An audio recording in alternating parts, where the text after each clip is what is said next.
Illustration 7 का 4।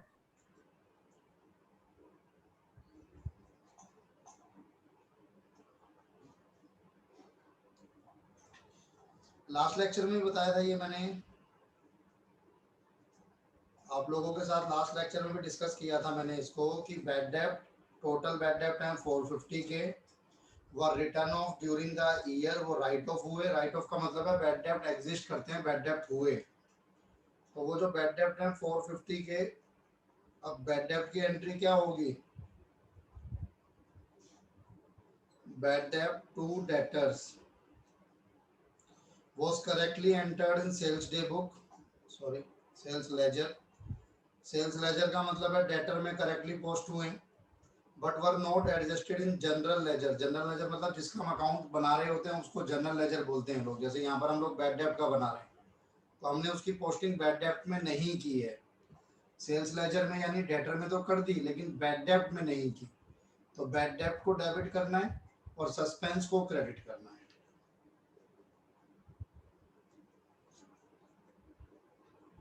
ठीक है, ओके सर। और भी कोई डाउट है किसी का? रेक्टिफिकेशन हम लोगों ने लास्ट क्लास में कवर किया था। सर मेरे थोड़े से, आप प्लीज क्वेश्चन नंबर 1 खोलोगे? जी बिल्कुल खोलेंगे।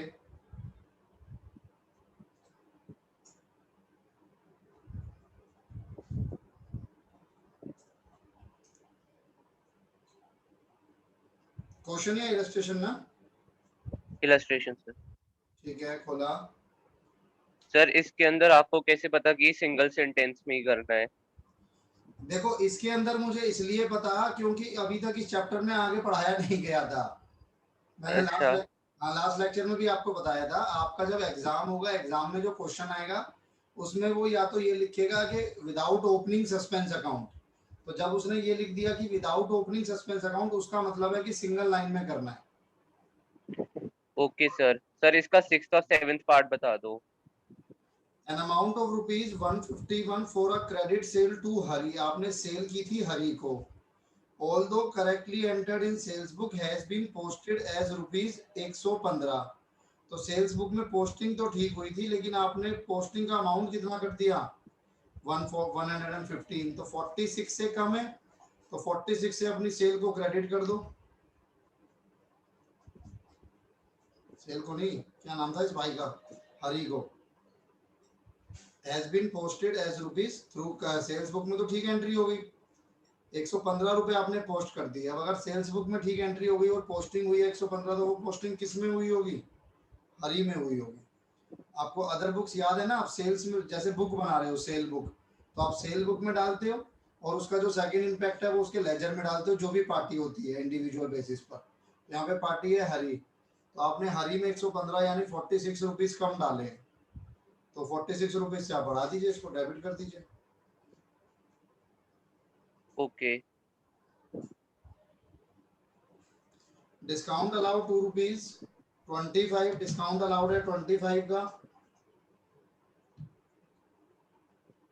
has now been entered in discount column of cash book, the amount has been posted correctly to the credit of his personal account।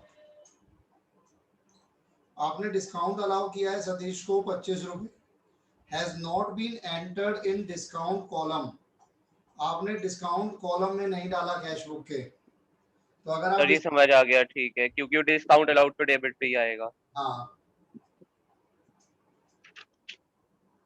Sir 3rd का 5th। अभी हम लोग एक बार डाउट हो जाए तो इसके डाउट ले लेता हूँ, फिर हम लोग न्यू चैप्टर स्टार्ट करने वाले हैं आज।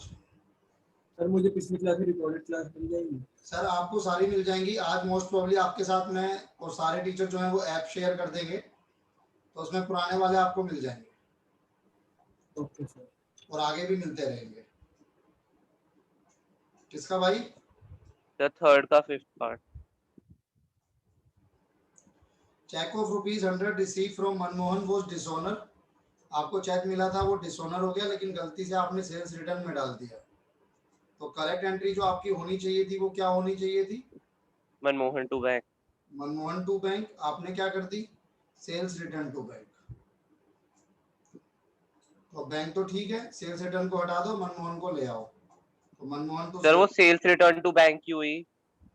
सर क्योंकि हमने गलती से has been posted to the debit of sales return, आपने गलती से डेबिट कर दिया सेल्स रिटर्न को, लेकिन क्रेडिट के बारे में कुछ नहीं बोला, तो क्रेडिट तो सही हाँ लिखा होगा। ये सब प्रेज्यूम होता है। जी सर। सर फोर्थ का थर्ड पार्ट।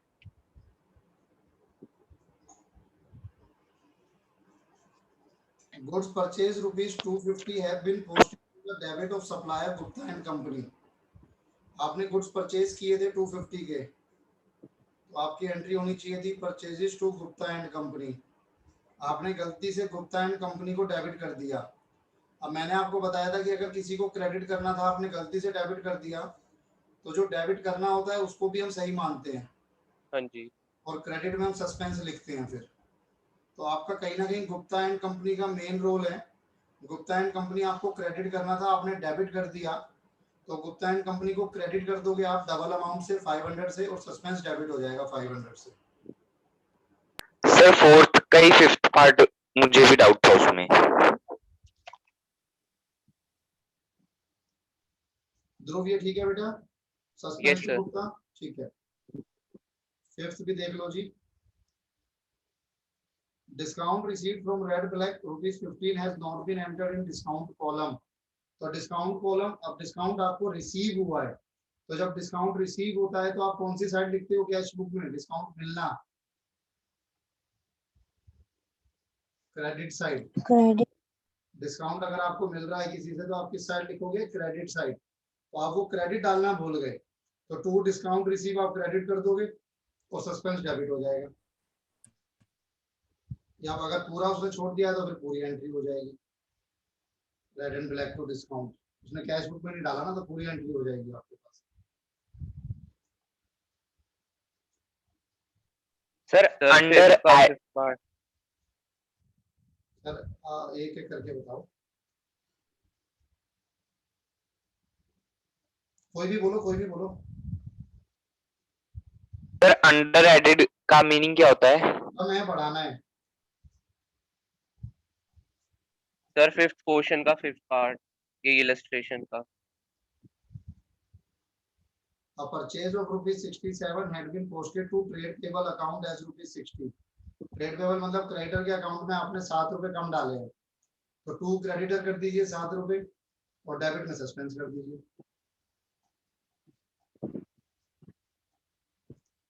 ट्रेड पेबल यानी कि क्रेडिटर्स। तो एक बार करेक्ट एंट्री और रॉन्ग एंट्री करके दिखाओगे? हाँ कर देंगे भाई। करेक्ट एंट्री आपकी होनी चाहिए थी परचेजेस टू ट्रेड पेबल 67। आपने परचेजेस को तो ठीक किया है, लेकिन आपने ट्रेड पेबल को ₹6 कम किया है, ₹7 60 किया है, तो आपने कुछ ना कुछ तो लिखा होगा क्रेडिट में, तो मुझे सस्पेंस मांगो। सर आपको कैसे पता कि ये ट्रेड पेबल्स के साथ परचेजेस कैश की नहीं थी? कैश की?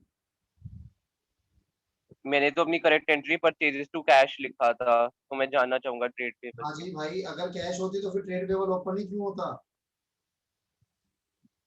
Okay sir.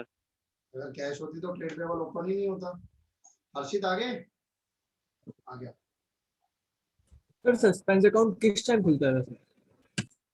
सर देखो, ऐसे बता पाना थोड़ा सा मुश्किल है। बेसिकली जब आपके पास एक एरर होता है ना, वन साइडेड एरर, दूसरे का आपको पता नहीं होता, तब आप सस्पेंस अकाउंट ओपन करते हैं। बाकी थोड़ा ओके सा सर। प्रैक्टिस करोगे उससे क्लियर होगा चीजें। ओके सर मुझे practical question first and second में बस तीन ही डाउट्स थे।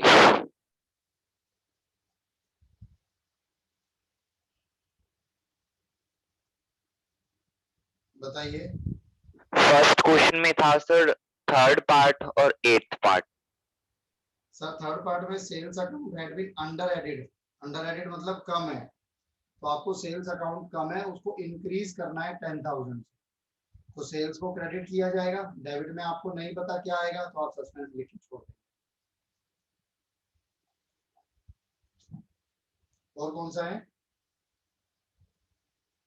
Eighth part. ठीक है, ठीक सर।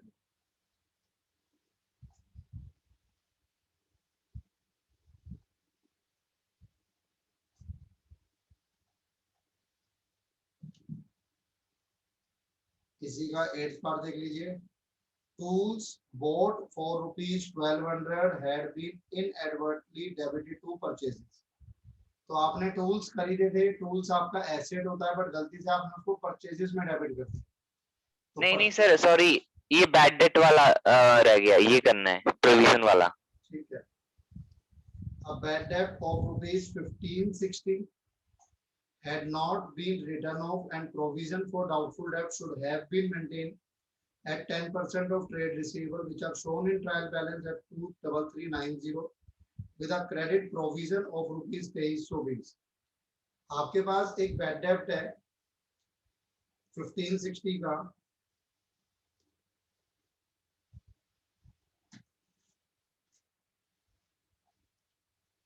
आपके पास एक बैड डेब्ट है 1560 का, ये हुआ। अब ठीक है, आपने इसको अभी रिकॉर्ड नहीं किया, had not been return of and provision for doubtful डेब्ट, आपको प्रोविजन भी बनाना है 10% का। और आपके पास जो पहले से ट्रेड रिसीवेबल है, वो ट्रेड रिसीवेबल कितने हैं 23390, और आपके पास एक पहले से क्रेडिट प्रोविजन है 2320 का। अभी सर अगर आप परमिशन दोगे तो मैं इसको थोड़े टाइम के लिए छोड़ दूं, क्योंकि ना ये मुझे उसमें भी कराना है आपको फाइनल अकाउंट में। जो फाइनल Okay, अकाउंट sir. आता है ना, जब ये डेटर आता है प्रॉपर एक कंसेप्ट। सेकंड प्रैक्टिकल क्वेश्चन का 4th पार्ट करवा दो बस।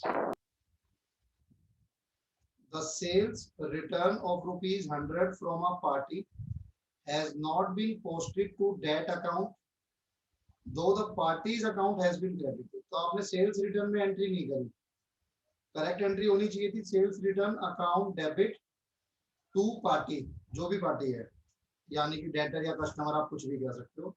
Has not been posted to date account, आपने सेल्स रिटर्न अकाउंट में पोस्टिंग नहीं करी, although the party's account has been credit, जबकि पार्टी का अकाउंट आप क्रेडिट कर चुके हो। तो आपने इसका मतलब सेल्स रिटर्न को डेबिट नहीं किया, आप सेल्स रिटर्न को डेबिट कर देंगे, 2 में सस्पेंस आ ओके सर, क्लियर है। जाएगा। ओके जी, आ जाओ जी। अब मैं आप लोगों के साथ आज सर मेरे एक दो और रहते हैं, हाँ जी, मेरे एक दो डाउट और रहते हैं सर, पूछ लूं? मैं क्लास के एंड में ले लूं भाई, पक्का? यस सर, कोई प्रॉब्लम। 5-10 मिनट पहले कर लूंगा मैं, फिर क्लास के एंड में। देखो जी, अब इसमें कितने स्टूडेंट, एक स्टूडेंट शायद वो है जो फर्स्ट टाइम अकाउंट्स ले रहा है मेरे से, आशु हो Yes, गई sir. क्लास में जी। आशु, हम लोगों ने अभी तक 3 लेक्चर किए हैं अकाउंट्स के, वो भी आपको रिकॉर्डेड फॉर्म में मिल जाएंगे, और वो रेक्टिफिकेशन ऑफ एरर है। रेक्टिफिकेशन ऑफ एरर एक ऐसा टॉपिक है जो आपने 11th में पढ़ा हुआ है, फिर भी अभी हम जब इसको रिवाइज करेंगे तब भी बैकअप करेंगे, उससे पहले भी बैकअप हो जाएगा, वो इशू नहीं है। आज मैं आप लोगों के साथ अब जो स्टार्ट करने वाला हूँ वो एक ऐसा टॉपिक है जो आपने पहले कभी नहीं पढ़ा, आपके कोर्स में आया है, पहले नहीं था। चैप्टर का नाम है कंसाइनमेंट। अगर वेटेज की बात करूं तो 10 मार्क्स से लेके 15 मार्क्स तक कहीं पर भी आ सकता है, 10 मार्क्स से लेके 15 मार्क्स तक कहीं पर भी आ सकता है। आप सभी सीबीएसई बोर्ड से होंगे, तो सीबीएसई बोर्ड में कहीं पर भी कंसाइनमेंट आपके कोर्स का पार्ट नहीं बनता, क्लास 11th या क्लास 12th। अब ये कंसाइनमेंट है, आपके आवाज बहुत धीरे धीरे आ रहे हैं। बाकियों को भी आ रहा है क्या इशू? Yes, sir.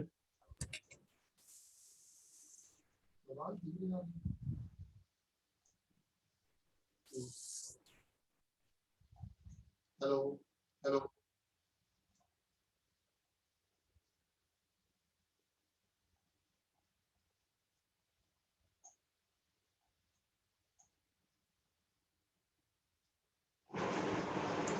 अब देखना, आप ठीक है ना? हाँ सर, अब ठीक है। हाँ, वो लेवल कम हो गया। चलो, कंसाइनमेंट क्या है सर, इसको समझना, ध्यान से समझना, अच्छा चैप्टर है। आप जब बीकॉम अभी फर्स्ट ईयर में आओगे वहां पर भी आपको देखने को मिलेगा, तो यहीं से कवर हो जाएगा आपका वो वाला कोर्स कंसाइनमेंट का। तो और कंसाइनमेंट एक बेसिक बनता है, एक बेस बनता है आपका सीए इंटर के लिए भी। जब आप सीए इंटर में पहुंचते हो वहां पे भी इस तरह के टॉपिक्स आते हैं। कंसाइनमेंट में एक वर्ड यूज हो रहा है बच्चे, कंसाइन।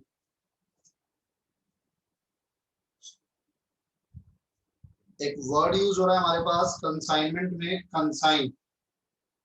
कंसाइन का मतलब होता है टू सेंड, किसी को कुछ भेजना। आपने पुरानी पिक्चरें देखी है, पुरानी बॉलीवुड मूवीज में होता था ऐसे, विलन पूछता था अपने असिस्टेंट विलन से कि क्या हमारा कंसाइनमेंट आ गया है या हमने अपना कंसाइनमेंट यहाँ से भेज दिया है। कुछ वैसा ही कंसाइनमेंट है ये, कि माल गुड्स को एक जगह से दूसरी जगह भेजना, बेचना नहीं, सेल करना नहीं, सेंड करना, भेजना, वो कंसाइनमेंट कहलाता है। अब दो पार्टियां इसमें समझना और इसका कंसेप्ट समझना पहले। भाई मैं दिल्ली में बैठा हूं और मैं दिल्ली में बैठे बैठे जो है ना, अब अलग अलग स्टेट्स में गुड्स को सोल्ड करना चाहता हूं, अपने गुड्स को मैं अलग अलग स्टेट्स में सोल्ड करना चाहता हूं। मैं तो दिल्ली बैठा हूं, तो मैं क्या करूंगा यार, मेरे पास इतना टाइम नहीं है कि मैं अलग अलग स्टेट्स में जाऊं, वहां पे सेल कर कर आऊं। मैंने क्या करा, देखो ये तो हूं मैं,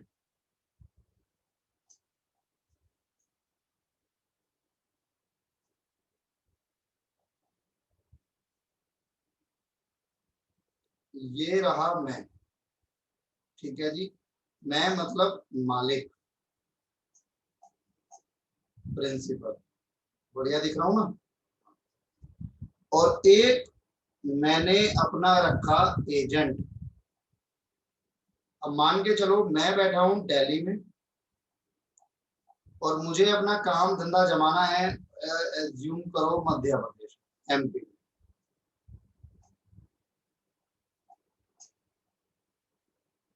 एमपी में मैंने अपना एजेंट जोड़ लिया अपने साथ। जो प्रिंसिपल होगा ना बच्चे, उसको कहा जाएगा कंसाइनर। जो एजेंट होगा उसको कहा जाएगा कंसाइन। ये इस चैप्टर की वर्डिंग है। कंसाइनर यानी मालिक, कंसाइनी यानी एक तरीके से उसका एजेंट। कंसाइनर क्या करेगा, कंसाइनर यानी मैंने यहां से एमपी में अपने कंसाइनी, अपने एजेंट को गुड्स सेंड किए। गुड्स सेंड को क्यों करे मैंने गुड्स सेंड, ताकि एजेंट इन गुड्स को आगे मध्य प्रदेश में सोल्ड कर सके, एमपी में सोल्ड कर सके। किसको, कस्टमर्स। एमपी में किसको सोल्ड कर सके, कस्टमर्स को सोल्ड कर सके। इसलिए मैंने उसको गुड्स भेजे।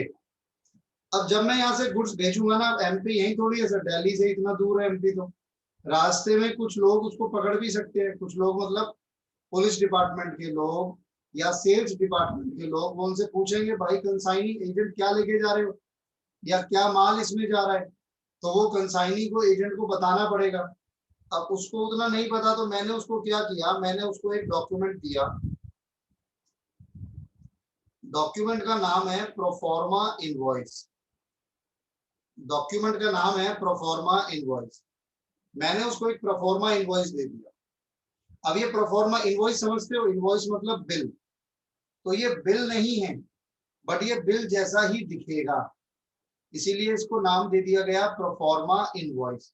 इसमें सारी डिटेल लिखी होंगी, कौन से गुड्स जा रहे हैं, कितने के गुड्स हैं, क्या क्वांटिटी है, कहाँ जा रहे हैं, कहाँ से आ रहे हैं, नेचर क्या है गुड्स का, ये सब कुछ उसमें लिखा होगा प्रोफॉर्मा इनवॉइस।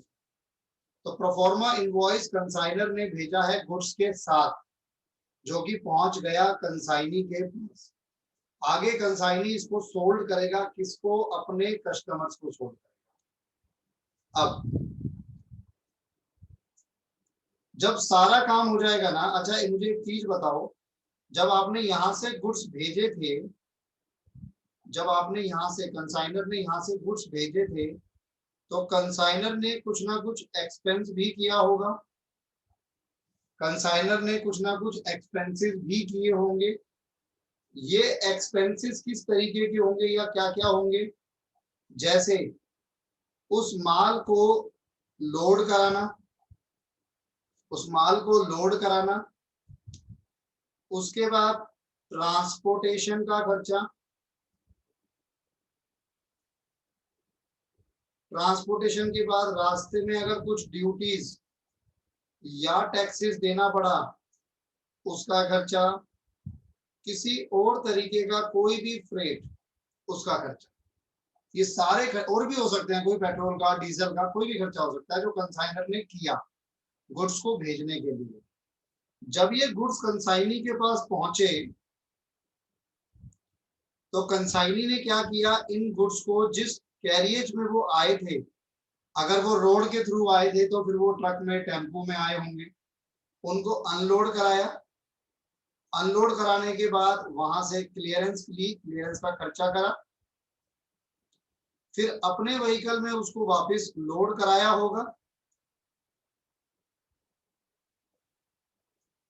लोड करा के वहां से चला, ट्रांसपोर्टेशन कराई, ट्रांसपोर्टेशन का अपना इंश्योरेंस कराया, अब उसे वो अपने गोडाउन में ले आया है, गोडाउन का रेंट, गोडाउन का इंश्योरेंस, ये जो मेरे को याद आ रहा है मैं आपके साथ लिख रहा हूं, कुछ और भी हो सकता है, मैं मना नहीं करता, ये एक्सक्लूसिव लिस्ट नहीं है आपके पास, ध्यान रखना। गोडाउन का इंश्योरेंस, इसके अलावा और क्या हो सकता है, अब मैं जो सेल करूंगा, कंसाइनी सेल के खर्चे करेगा, सेलिंग एक्सपेंस, अपने ऑफिस के खर्चे करेगा, ऑफिस एक्सपेंस, ये सारे खर्चे कंसाइनी ने किए और ये खर्चे कंसाइनर ने किए। डन। कंसाइनर का जितना भी खर्चा है वो सारा खर्चा डायरेक्ट एक्सपेंस माना जाता है और डायरेक्ट एक्सपेंस को आप नॉन रिकरिंग एक्सपेंस भी कहेंगे। अगर मैं इसकी बात करूं, जो माल आपका गोडाउन तक पहुंच रहा है, गोडाउन तक पहुंचने का जो भी खर्चा है वो खर्चा डायरेक्ट माना जाएगा। अदरवाइज एक बार गोडाउन में पहुंच गया, गोडाउन में पहुंच के उसके बाद का जो भी खर्चा होगा वो खर्चा इनडायरेक्ट एक्सपेंस माना जाएगा, क्योंकि डायरेक्ट एक्सपेंस का मतलब है वो जो गुड्स की कॉस्ट में ऐड होगा और गुड्स की कॉस्ट में वही ऐड होगा जो गुड्स के लिए खर्च किया गया है एक बार कंसाइनी के गोडाउन तक पहुंचाने के। एक बार कंसाइनी के गोडाउन में पहुंच गया उसके बाद तो सेल्स का काम शुरू हो जाएगा, तो सेल्स का काम जो है फिर वो इनडायरेक्ट एक्सपेंस में हो जाएगा। बताओ, यहां तक कोई डाउट किसी को? No sir. ठीक है, आगे बढ़ते हैं। ये तो मेरा एक पार्ट हो गया। जब एजेंट सेल कर लेगा, एजेंट ने अपने गुड्स सोल्ड कर दिए, एजेंट ने सेल कर दिए, तो एजेंट भी बताएगा कंसाइनर को, क्या वो एक चिट्ठी पत्र भेजेगा, उस चिट्ठी पत्र का नाम है अकाउंट सेल्स, उस चिट्ठी पत्र का नाम है अकाउंट सेल्स। उस अकाउंट सेल में सब कुछ लिखा होगा, क्या क्या, जैसे कि कितने गुड्स सोल्ड हुए,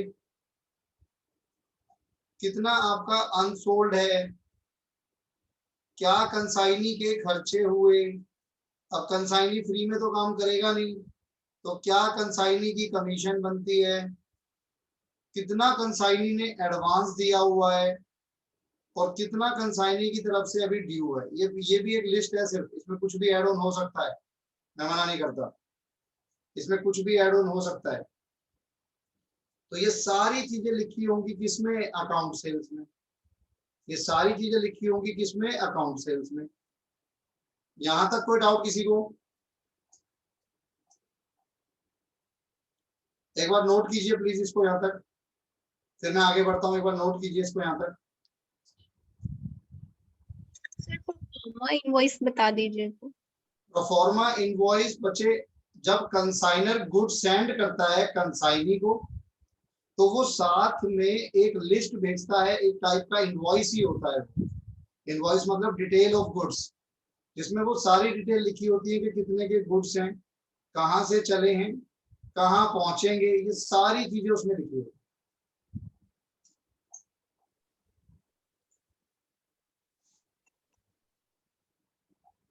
नोट कीजिए एक बार प्लीज।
नोट करना है आपको। नोट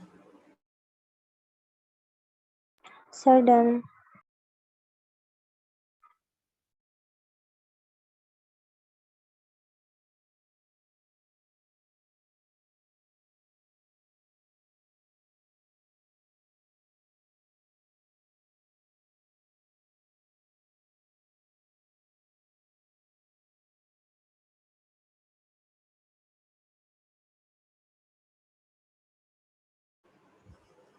बाकियों का भी हो गया? Yes sir. Yes. Sir.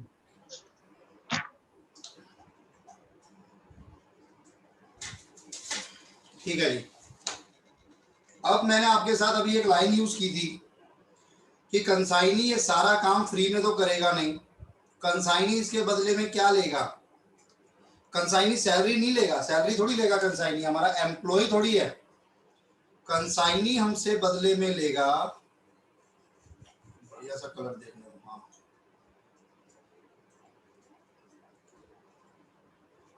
Consignee हमसे लेगा कमीशन। और आपको पता है ये कमीशन भी ना 3 टाइप की होगी बच्चे हमारे पास।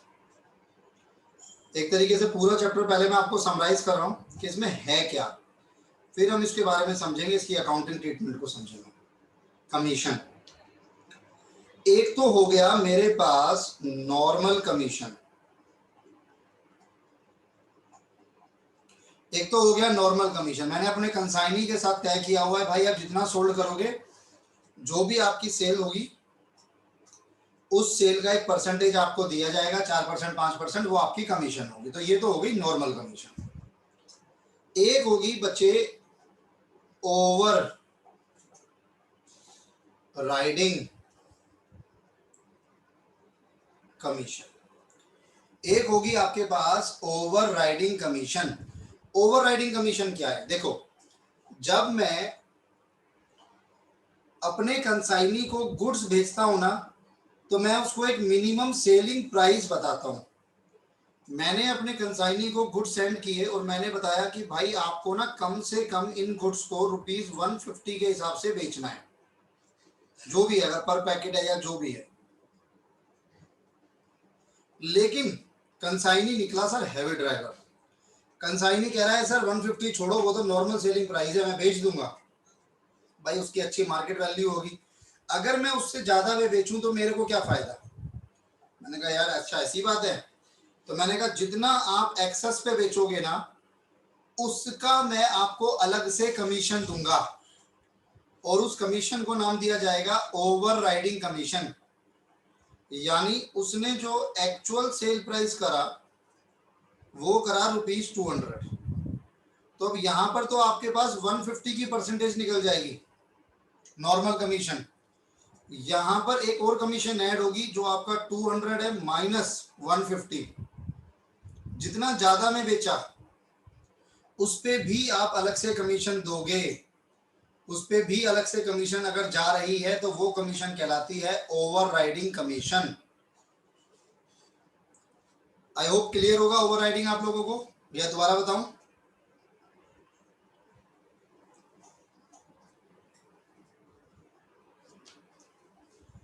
एक कमीशन और है हमारे इस चैप्टर में, del credere commission. Del credere commission ये क्या होती है सर, इसको भी समझो। मैं ऐसे ही एक बार चंडीगढ़ गया घूमने के लिए, तो मैं अपने कंसाइनी से भी मिला और मैंने उससे शिकायत की कि भाई हमारी जो सेल है ना वो बहुत कम आ रही है, इतनी कम सेल हमारी क्यों आ रही है? वो देखो सामने हमारा कंपटीटर बैठा है, उसकी सेल इतनी बढ़िया आती है। तो कंसाइनी ने कहा कि सर वो जो हमारा कंपटीटर है ना वो गुड्स को उधार पर क्रेडिट पर बेच रहा है, वो गुड्स को उधार पर क्रेडिट पर बेचता है। तो मैंने कहा और हम? कहता सर मैं तो नहीं बेचता।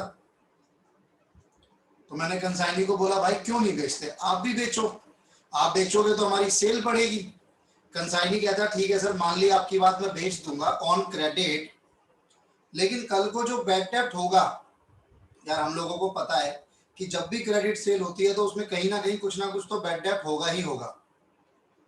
तो जब भी हमारा बैड डेब्ट होगा, कंसाइनी मुझसे पूछ रहा है, तो सर उसका नुकसान किसका माना जाएगा?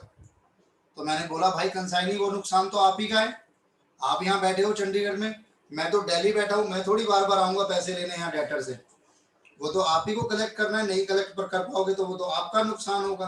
तो कंसाइनी कह रहा है सर मैं अपना नुकसान क्यों उठाऊं, मैं तो अपनी कमीशन ले रहा हूं ना, मैं तो आपसे ले रहा हूं जितने की सेल हो रही है, अब मैं एक्स्ट्रा एफर्ट्स क्यों डालूं? अगर मैं यहाँ क्रेडिट पे सोल्ड करूंगा तो मुझे उनके घर जा जाकर पैसा कलेक्ट करना पड़ेगा, उसमें भी मेरा खर्चा होगा, मैं क्यों उतनी टेंशन लूं और मैं क्यों खर्चा करूं जब मुझे एक्स्ट्रा कुछ नहीं मिल रहा? यार बात तो कंसाइनी की सही है कि एक तो वो बैड डेब्ट का नुकसान क्यों उठाए जब मैं उसे एक्स्ट्रा कुछ नहीं दे रहा, और वो एक्स्ट्रा कॉस्ट अपनी क्यों बियर करे जब मैं उसको एक्स्ट्रा कुछ नहीं दे रहा। तो मैंने उसको कहा ठीक है भाई आप उधार पे सोल्ड करो, मुझे सेल बढ़ानी है, मैं आपको और कमीशन दूंगा एक्स्ट्रा। अब ये जो मैं एक्स्ट्रा कमीशन आपको दूंगा ना, ये सिर्फ और सिर्फ इसलिए दी जाएगी ताकि अगर कल को कोई बैड डेब्ट का लॉस हो भी जाता है तो वो लॉस कंसाइनी आपको उठाना है, मैं नहीं उठाऊंगा। वो लॉस कंसाइनी आपको उठाना है, मैं नहीं उठाऊंगा, ध्यान रखना। कंसाइनी ने कहा ठीक है सर मैं तैयार हूं मानने के लिए, आप मुझे एक्स्ट्रा दीजिए जरा कुछ। तो हमने उसको डेल क्रेडरे कमीशन दी, और ये डेल क्रेडरे कमीशन क्या है? It is provided to cover bad डेब्ट लॉसेस, ये दी जाती है ताकि आपके बैड डेब्ट लॉसेस को कवर किया जा सके। ठीक है, इसका मतलब क्या हुआ?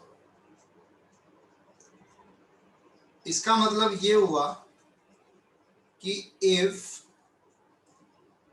डेल क्रेडरे इज अलाउड, अगर डेल क्रेडरे दी गई थी और बैड डेब्ट हुआ तो वो बैड डेब्ट कौन उठाएगा बताओ मुझे? अगर आपने डेल क्रेडरे दी, कंसाइनर ने डेल क्रेडरे दी और बैड डेब्ट हो गया तो वो बैड डेब्ट का नुकसान कौन उठाएगा? कंसाइनी। बिल्कुल, वेरी गुड, इसका मतलब समझ आ रहा है आप लोगों को, कंसाइनी। और अगर del credere is not allowed, del credere नहीं दी गई है लेकिन क्रेडिट सेल हुई है, बैड डेब्ट हुआ है, तो फिर खर्चा किसका है? वो नुकसान किसका है? वो नुकसान है कंसाइनर का। बोलो।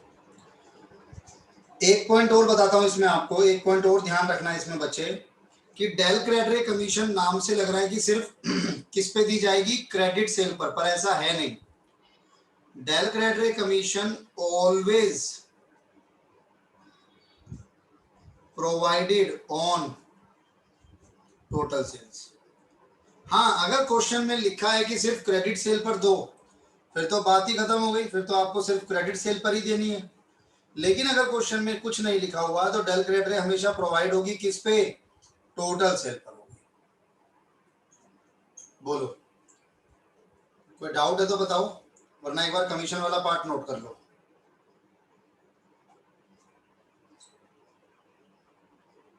ताकि मैं आगे बढ़ूं।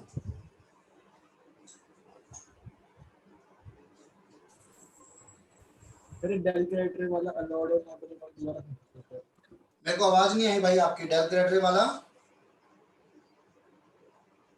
मेरे डेल क्रेडिटर वाला दोबारा समझा दो, ये इज नॉट अलाउड और अलाउड वाला। ठीक है, मैं दोबारा समझा देता हूँ, बाकी जिनको आ गया वो नोट करते रह सकते हैं। देखो, डेल क्रेडिट कमीशन, कमीशन कोई भी हो, कौन दे रहा है? कमीशन दे रहा है कंसाइनर। किसको दे रहा है? अपने एजेंट को, कंसाइनी को। अब डेल क्रेडिट एक ऐसी कमीशन है जो कंसाइनर ने सिर्फ इसलिए दी है ताकि अगर बैड डेब्ट का नुकसान हो तो वो कंसाइनी अपने ऊपर लेगा, क्योंकि हम उसको एक्स्ट्रा पेमेंट दे रहे हैं, एक्स्ट्रा कमीशन दे रहे हैं। तो अगर del credit commission is allowed, यानी del credit commission is paid by या provided by consignor to consignee, और उस केस में बैड डेब्ट का नुकसान होता है तो वो नुकसान कंसाइनी का है। उसकी क्या ट्रीटमेंट होगी, क्या अकाउंटिंग होगी, वो भी हम आगे देखेंगे। लेकिन अगर मैंने डेल क्रेडिट दी नहीं थी, मैंने मतलब कंसाइनर ने, कंसाइनी को डेल क्रेडिट नहीं दी गई थी, उसके बावजूद बैड डेब्ट हुआ, तो फिर वो बैड डेब्ट का नुकसान कंसाइनर का है, क्योंकि कंसाइनी क्यों उठाएगा? उसको कुछ अलग से इंसेंटिव थोड़ी दिया गया था। तो ये चीज है इसका मतलब। Okay sir.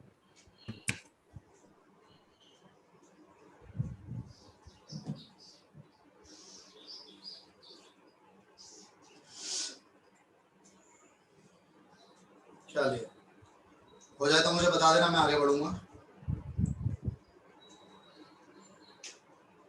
हो गया सर। Done sir. ठीक है जी। अभी तक Done, sir. ये जो मैंने आपके साथ किया, ये कहीं ना कहीं कंसाइनमेंट का एक पूरा ओवरव्यू मैंने आपको दिया कि कंसाइनमेंट में दो पार्टी होंगी, किस तरीके से चलेगा। डन। अब अगर मैं आपके साथ इसकी अकाउंटिंग की बात करूं,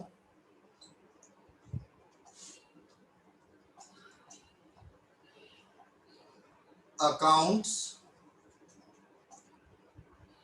to be prepared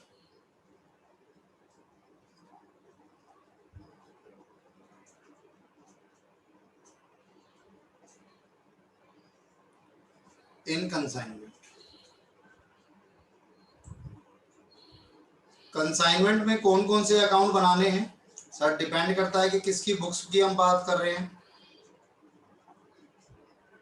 in the books of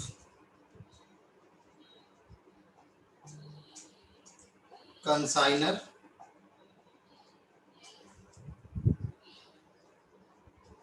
in the books of consignor, consignor की बुक्स में या कंसाइनी की बुक्स में। अब ध्यान से समझना, अगर मैं कंसाइनर की बुक्स में बात करूं तो इस चैप्टर का सबसे मेन जो अकाउंट है वो है कंसाइनमेंट अकाउंट। कंसाइनमेंट अकाउंट जिसका नेचर होगा नॉमिनल। नॉमिनल नेचर क्या होता है किसी भी अकाउंट का? नॉमिनल नेचर कब होता है? सर जब कोई इनकम या एक्सपेंस हो। बिल्कुल, जब हमें उस अकाउंट से प्रॉफिट या लॉस कैलकुलेट करना हो। अब मान लो मैं कंसाइनर था, जैसे मेरा हेड ऑफिस है दिल्ली में, मैंने अलग अलग कंसाइनमेंट छोड़ी हुई हैं। एक मैंने चंडीगढ़ में है, एक मेरी मुंबई में है, एक मेरी एमपी में है, एक मेरी हरियाणा में है। तो मेरी 4 कंसाइनमेंट हो गई, तो चारों के अलग अलग कंसाइनमेंट अकाउंट बनते हैं। आपके कोर्स में नहीं है, आपके कोर्स में एक ही बनेगा, टेंशन नहीं लेना। मैं सिर्फ समझा रहा हूँ कि अगर 4 अलग अलग स्टेट्स में कंसाइनमेंट चल रही है तो 4 अलग अलग स्टेट्स के अलग अलग अकाउंट बनेंगे, ताकि हर कंसाइनमेंट से सेपरेटली मुझे पता लगता रहे कि मुझे कितना प्रॉफिट हुआ या कितना लॉस हुआ। कंसाइनमेंट अकाउंट कौन बना रहा है? कंसाइनर। क्या कंसाइनी को जरूरत है कंसाइनमेंट अकाउंट बनाने की? नहीं सर। उसको क्यों जरूरत है? कंसाइनी तो सिर्फ हमारा एम्प्लॉई है, हमारा एजेंट है, उसको प्रॉफिट या लॉस से क्या मतलब? उसे अपनी कमीशन से मतलब है। तो कंसाइनी कोई कंसाइनमेंट अकाउंट नहीं बनाएगा, सिर्फ कंसाइनर की बुक्स में बनेगी। दूसरा इंपॉर्टेंट अकाउंट, अगर मैं कंसाइनर की बुक्स की बात करूं, कंसाइनी अकाउंट। कंसाइनी अकाउंट का नेचर अगर मैं बात करूं तो पर्सनल हो गया कहीं ना कहीं, एक पर्सनल नेचर हो गया। अच्छा, अब ना थोड़ा सा ऐसे समझ के चलना, आपको आसानी रहेगी आगे के लिए भी, कि कंसाइनर को कंसाइनी से पैसा लेना है या कंसाइनर को पैसा देना है। सोचो, दोनों। देना है सर कि लेना है? दोनों। देना है, सर दोनों। लेना है।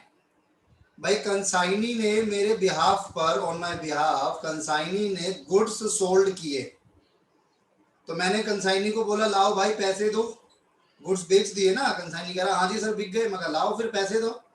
तो एक तरीके से कंसाइनर को कंसाइनी से पैसा लेना है। मैं लिख रहा हूं सिर्फ आपके समझाने के लिए, like debtor account, like receivable भी लिख सकते हो, लाइक है नहीं, सिर्फ आपको समझने में आसानी रहेगी जब मैं आपके साथ लेजर डिस्कस करूंगा कि कंसाइनर को लेना है पैसा किससे, कंसाइनी से। तो कंसाइनर जो है वो कंसाइनी को किस पॉइंट ऑफ व्यू से देखेगा, कंसाइनी उसको डेटर के रूप में देखेगा, कंसाइनर उसको डेटर के रूप में देखा गया कि भाई मुझे आपसे पैसा लेना है। अब ऐसे ही जो कंसाइनी की बुक्स होगी उसमें आप एक अकाउंट बनाओगे, कंसाइनर अकाउंट है, तो इसका नेचर भी पर्सनल, बट इसमें लाइक क्या लिखूंगा मैं, क्रेडिटर। बिल्कुल लाइक क्रेडिटर। पेबल, भाई कंसाइनी को क्या लगेगा यार, कंसाइनर वो बंदा है जिसको मेरे को पैसा देना है, मैं उसे पैसा दूंगा इन फ्यूचर, तो कंसाइनी के पॉइंट ऑफ व्यू से भी क्या हो जाएगा, लायबिलिटी, क्रेडिटर। इसके अलावा वैसे तो यही अकाउंट मेन है आपके पास, वैसे तो मेन यही चलता है आपके एग्जाम में, यही क्वेश्चन आते हैं, लेकिन कई बार क्वेश्चन कहता है prepare relevant ledgers, prepare relevant ledgers, तो उसमें कुछ और भी आ जाता है, जैसे एक अकाउंट आता है गुड्स सेंट ऑन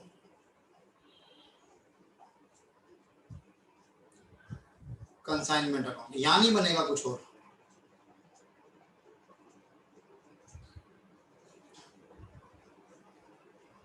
आवाज आ रही है मेरी? Yes, sir. Yes sir. Function account से बनेगा। लेकिन ये मेरे इसमें ये क्यों आ गया, you have been signed out, आपको आवाज आ रही है मेरी? ये क्या करा जूम ने, पॉज रिकॉर्डिंग, ठीक है चल रहा है तो चलने देते हैं मेरा भी। हाँ जी सॉरी, आप कुछ कह रहे थे, बताइए। सर इसमें कमीशन अकाउंट से बनेगा। कौन से वाला? कमीशन। नहीं, कमीशन अकाउंट नहीं बनेगा, कमीशन अकाउंट का कोई रोल नहीं है यहाँ पर। सर हम कंसाइनी को तो कमीशन ही देते हैं। हाँ, कंसाइनी को हम लोग कमीशन देते हैं, तो कंसाइनर के लिए वो कमीशन एक्सपेंस हो गया, अब वो एक्सपेंस जो है वो कंसाइनमेंट अकाउंट में आ जाएगा प्रॉफिट या लॉस निकालने के लिए। कंसाइनी की वो सिंपल इनकम हो गई, तो वो डायरेक्ट उसको अपने इनकम कर लेगा। इनमें इनमें तो आएगा, लेकिन कंसाइनी अकाउंट अलग, कमीशन अकाउंट अलग से आपको बनाना नहीं होता, इनमें तो आएगा। देखो ऐसे तो जितनी भी जर्नल होंगी आप सबके लेजर बना सकते हो, है तो ये लेजर्स ही, तो आप किसी का भी लेजर बना सकते हो, लेकिन मैं आपके साथ डिस्कस कर रहा हूं जो एग्जाम में आपसे पूछे जाते हैं।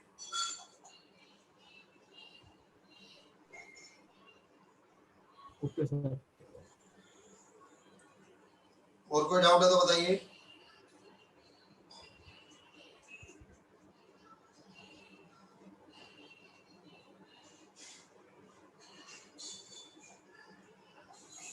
ठीक है जी, आगे बढ़ते हैं।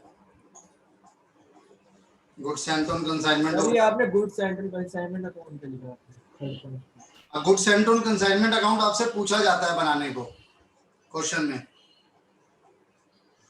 ओके ठीक है। और भी अगर कोई होगा तो हम क्वेश्चन के अकॉर्डिंग देखेंगे। मेन आपके पास बचे 3 अकाउंट हैं, एक in the books of consignor, consignment account यानी नॉमिनल, कंसाइनी का अकाउंट यानी पर्सनल, 2 तो ये हो गए। और अगर मैं कंसाइनर की बुक्स में बात, कंसाइनी की बुक्स में बात करूं तो कंसाइनी की बुक्स में आएगा कंसाइनर का अकाउंट, ठीक है। एक बार नोट कीजिए इसको प्लीज।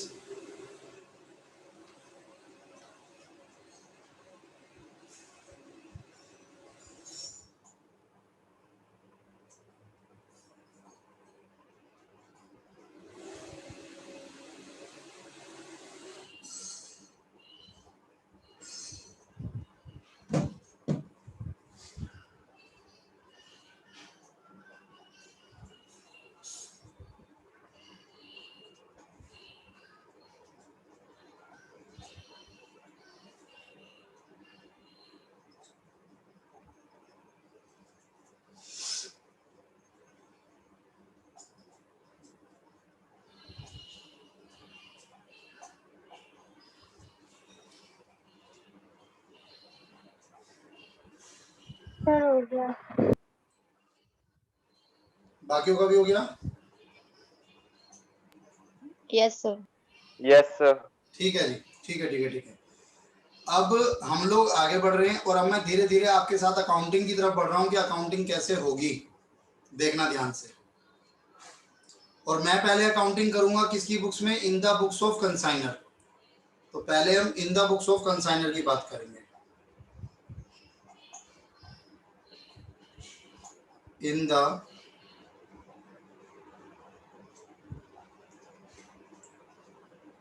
Books of consignor.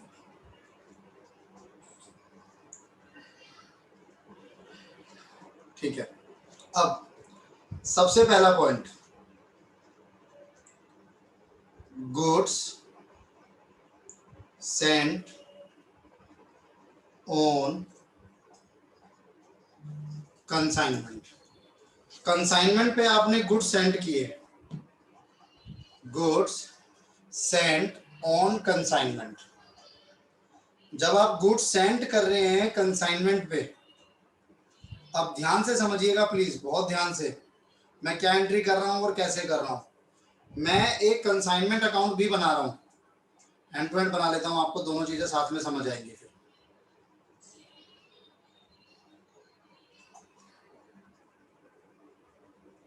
एक बनाया मैंने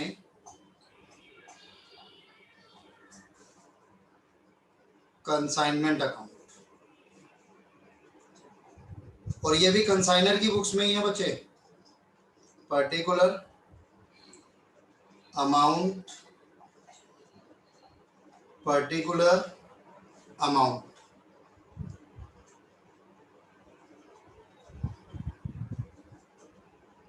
सर डेट का कॉलम नहीं है? डेट का कॉलम इसमें नहीं है, लेकिन जब मैं क्वेश्चन कराऊंगा, जिस क्वेश्चन में अगर डेट्स मेंशन होगी, वैसे डेट्स मेंशन होती नहीं है इस चैप्टर में, एक क्वेश्चन एक दो क्वेश्चन है अपने पास जिसमें है, तो वहां पे हम डेट का कॉलम ओपन करेंगे। और अगर डेट्स नहीं है तो आप एग्जाम में भी डेट का कॉलम ओपन नहीं करेंगे। अब कंसाइनमेंट अकाउंट मेरा कौन सा अकाउंट है? Nominal account. कंसाइनमेंट अकाउंट मेरा कौन सा अकाउंट है? Nominal account. और बिल्कुल ध्यान से समझना कि ये कुछ ऐसा है जैसे आपका ट्रेडिंग प्रॉफिट एंड लॉस था, जैसे वो था वैसे ही है। जैसे वहां पर आप लोगों के पास आता था ना परचेजेस, आप परचेजेस को लेते थे डेबिट साइड, ऐसे यहां पर सबसे पहले आता है आपके पास to goods sent on consignment. भाई यहाँ जो कंसाइनमेंट है वो अपने आप थोड़ी परचेज करेगा, उसको गुड्स मिलेगा। कहां से मिलेगा? कंसाइनर भेज रहा है। तो कंसाइनर भेज रहा है गुड्स सेंट ऑन कंसाइनमेंट, तो उस पर्टिकुलर कंसाइनमेंट के लिए वो हो गया एक्सपेंस, उस पर्टिकुलर कंसाइनमेंट के लिए वो हो गया एक्सपेंस। तो जब मैं एंट्री की बात करता हूं या मैं ये कहता हूं कि मैंने गुड्स भेजे, तो मेरे पास एंट्री आती है कि भाई आपने गुड्स भेजे, कंसाइनमेंट ने गुड्स खरीदे, तो कंसाइनमेंट का हो गया खर्चा, consignment account debit to goods sent on consignment. और ये जो गुड्स आपने भेजे होंगे, ये गुड्स आपने कहां से भेजे होंगे? Deduct from trading account. भाई आपके पास, जैसे मैं दिल्ली में बैठा हूं, तो मैं दिल्ली में एक हेड ऑफिस लेके बैठा हूं, मेरे पास मैं दिल्ली में क्या बना रहा हूं? ट्रेडिंग अकाउंट बना रहा हूं, प्रॉफिट एंड लॉस अकाउंट बना रहा हूं। तो मैंने क्या किया, मैंने दिल्ली में ट्रेडिंग में मैंने परचेज किया 5 लाख गुड्स, और उस 5 लाख में से मैंने 2 लाख भेज दिए चंडीगढ़। तो अब मेरे दिल्ली पे कितने रह गए, मेरे दिल्ली में रह गए 3 लाख, और 2 लाख किसके पास डेबिट हो गया जाके, 2 लाख चंडीगढ़ वाले जो कंसाइनमेंट है उसके पास डेबिट हो गया। बताओ, जल्दी जल्दी बताओ। हाँ के ना? मतलब एक एंट्री से ट्रेडिंग में से कटने की भी जाएगी? नहीं, ये मैंने सिर्फ आपको समझाया है, हमें ट्रेडिंग की एंट्री नहीं करनी, हमें सिर्फ कंसाइनमेंट की एंट्री करनी है। Okay sir.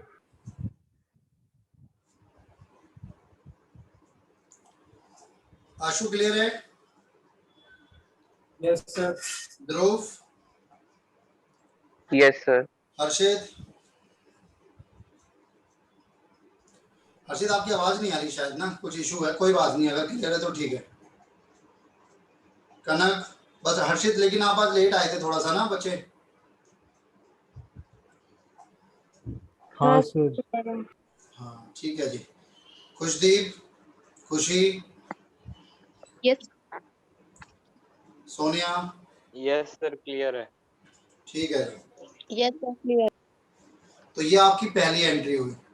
अच्छा, फिर मैंने आपको ना पूरा प्रोसेस बताया था, जैसे ये मैंने आपको बताया था कि भाई खर्चे होंगे, तो अब पहले खर्चे किसके होंगे, कंसाइनर के या कंसाइनी के? Consigner. कंसाइनर। पहले खर्चे कंसाइनर के होंगे, भाई गुड्स तो हमारे यहाँ से जा रहे हैं ना, एक्सपेंसेस बाय कंसाइनर। अब कंसाइनर जब खर्चा कर रहा है तो 2 या 3 तरीके से वो खर्चा कर सकता है। हो सकता है उसने कैश पे किया हो सकता है उसने बैंक से पेमेंट की हो, या फिर हो सकता है कि उसने पेमेंट ही ना की हो, कुछ भी हो सकता है, यानी उधार पे खर्चा किया। तो अगर तीनों में से कुछ भी होगा तो क्रेडिट में ये तीनों आ जाएंगे जो मैंने आपको लिख के दिए। डेबिट में क्या आएगा बता सकते हो, जर्नल स्ट्रॉन्ग हो तो? Consignment account. यस, वैसे तो आप खर्चा भी लिख सकते हो, जैसे रेंट या जो भी आप खर्चा कर रहे हो, ट्रांसपोर्टेशन, इंश्योरेंस, लेकिन वो जाएगा कहां पर, वो जाएगा कंसाइनमेंट में। तो हम सीधा लिखेंगे कंसाइनमेंट। जो भी खर्चे हैं वो कंसाइनमेंट को डेबिट करोगे आप, consignment account debit. Consignment account debit, जो भी खर्चा होगा उससे कंसाइनमेंट डेबिट हो जाएगा, जो भी खर्चा। आवाज नहीं आई, क्या कहा आपने? हाँ सर, आवाज ही नहीं है, एक सेकंड। मेरी आवाज नहीं आई थी?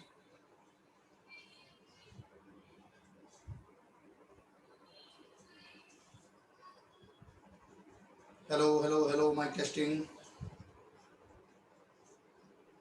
सर आपकी आवाज आ रही है। आ रही है, ठीक है जी, चलिए। तो ये क्लियर है, तो सिंपल है। अब अगर मैं इसी को आपके साथ पोस्टिंग करता कंसाइनमेंट में, तो मैं डेबिट कर देता कंसाइनमेंट को, मेरा खर्चा है, कुछ भी लिखूं, चाहे मैं लिखूंगा टू कैश या फिर बैंक या फिर सप्लायर, और ये किसका खर्चा है, ये कंसाइनर का खर्चा है। सेम ऐसे ही खर्चा करेगा कौन, कंसाइनी। Expenses bye consignee. बताओ, जब कंसाइनी खर्चा करेगा, अच्छा मुझे एक बात बताओ, जो कंसाइनी खर्चा कर रहा है, क्या वो कंसाइनी अपने घर से खर्चा करेगा या वो पैसा उसे रिइंबर्स करना चाहिए? जो खर्चा कंसाइनी कर रहा है, रिइंबर्स, जो खर्चा कंसाइनी कर रहा है, तो भाई कंसाइनी अपने घर से खर्चा थोड़ी करेगा। अब मेरे अगर ऑफिस में स्टाफ है, वहां पे मेरे पास ऑफिस बॉय है, एक पियोन है, मैंने उसको बोला एक काम करो भाई, जाओ सबके लिए समोसे ले आओ। अब वो सबके लिए समोसे लाया और आके मेरा मुंह देख रहा है, मैं कहा अब क्या चाहिए भाई, खाओ समोसे। कह रहा सर पैसे। मैंने कहा कौन से पैसे, वो तो तुमने खर्च करने थे। ऐसे तो बेचारा अगले दिन नौकरी छोड़ के भाग जाएगा कि सर इतनी तो नौकरी नहीं है जितने के तुम समोसे खवा देते हो यहाँ मेरे हाथों सबको। तो ऐसा नहीं होगा। खर्चा कौन करेगा, खर्चा तो कंसाइनर ही करेगा, लेकिन अभी किसने किया होगा, अभी किया होगा कंसाइनी ने। तो ध्यान से समझना। और मैं कंसाइनर की बुक्स में एंट्री कर रहा हूं, भूल मत जाना कंसाइनर की बुक्स में, तो कंसाइनर कहेगा भाई खर्चा तो मेरा ही है, कंसाइनमेंट अकाउंट तो डेबिट होगा ही होगा क्योंकि खर्चा तो मेरा ही है। लेकिन इस बार मेरी जेब से पैसा नहीं जा रहा, मुझे ये पैसा इन फ्यूचर देना होगा किसको? कंसाइनी। बताओ, मुझे इन फ्यूचर ये पैसा देना होगा किसको? कंसाइनी को। इसलिए मैंने कंसाइनी को अपनी लायबिलिटी बना दी। 11 12 कहीं पर भी पढ़ो, चाहे सीए फाइनल तक पहुंच जाओ, एंट्रीज का लॉजिक पता होना चाहिए। जर्नल एंट्रीज अगर लॉजिक के साथ नहीं करोगे, मैं आपको ये सीधा सीधा फॉर्मेट में भी दिखा सकता था बना के कि हाँ जी ऐसे ऐसे होगा, ऐसे ऐसे होगा। नहीं, अगर आप पहले 2 लेक्चर किसी भी चैप्टर पे अच्छे लगा लेते हो, उसके बाद बहुत ज्यादा मेहनत की जरूरत पड़ती नहीं है। और इसीलिए इन सबसे पहले मैंने रेक्टिफिकेशन कराता हूँ, ताकि जर्नल जो पीछे का रुका हुआ है आप लोगों का वो क्लियर हो जाए। क्योंकि जब तक जर्नल क्लियर नहीं होगा मैं आगे नहीं बढ़ूंगा। इसके बाद मैं एनपीओ करूंगा, फाइनल अकाउंट करूंगा, तो मैं कहीं भी जाऊं मुझे जर्नल और लेजर ही है अकाउंट्स में, और तो कुछ है नहीं। अब इसी की एंट्री, अच्छा बच्चे एक चीज ना इसमें ध्यान रखना, हालांकि मुझे पता आप सब होशियार हो, कंसाइनमेंट डेबिट होगा जब भी खर्चा होता है, खर्चे में कंसाइनमेंट डेबिट होना ही होना है। क्रेडिट में या तो कंसाइनर एक्सपेंस पे करे तो टू कैश या बैंक या सप्लायर, लेकिन अगर कंसाइनी ने किया है तो फिर कंसाइनी का नाम आ रहा है, तो ध्यान रखना। अब इसी को मैं अगर यहाँ पे पोस्टिंग करूंगा तो मैं क्या लिखूंगा? आप कंसाइनमेंट अकाउंट में टू कंसाइनी अकाउंट, मैं क्या लिखूंगा? टू कंसाइनी अकाउंट, और कंसाइनर के खर्चे हो गए। चलो जी, कंसाइनर ने खर्चा भी कर दिया, अच्छी बात है। अच्छा, जब आप किसी को इतना सारा माल दे रहे हो, मान लो हर्षित है अपने पास, हर्षित एमपी में बैठा है, इंदौर में बैठा है, और मैंने हर्षित के साथ डीलिंग करी कि हर्षित भाई मैं यहाँ से जो है ना गुड्स भेजूंगा, आप बेचना, यानी आप कंसाइनी मैं कंसाइनर। तो नो डाउट मेरा स्टूडेंट है, फीस भी अच्छी पे करा, सब कुछ कर दिया, मुझे पूरा भरोसा है। लेकिन फिर भी यार अगर मैं किसी को 5 लाख 10 लाख का माल भेजूंगा तो हर्षित भाई मैं कुछ तो एडवांस लूंगा आपसे भी, है कि नहीं? उसमें कोई बुरी बात थोड़ी है एडवांस लेना, तो मैं कंसाइनी से एडवांस लूंगा, तो कंसाइनी ने मुझे कुछ ना कुछ एडवांस जरूर दिया होगा। एडवांस बाय कंसाइनी, एडवांस किसने दिया है? एडवांस दिया कंसाइनी ने। मैं कंसाइनर की बुक्स में हूं तो आपको एडवांस मिला कुछ मिल ही रहा है ना। क्या है ये? कुछ या तो आपको बैंक में पैसा आया, चेक मिला, या फिर हो सकता है बिल ऑफ एक्सचेंज हो, क्योंकि मोस्टली बिल ऑफ एक्सचेंज चलता है इसमें। यानी कंसाइनी ने आपको एक बिल ऑफ एक्सचेंज दिया जो कि आपके लिए क्या बन गया? बिल रिसीवेबल बन गया। टू किससे मिला? कंसाइनी से मिला।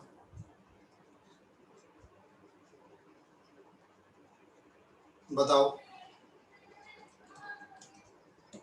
अब क्या इसका कंसाइनमेंट में कोई इंपैक्ट आ रहा है?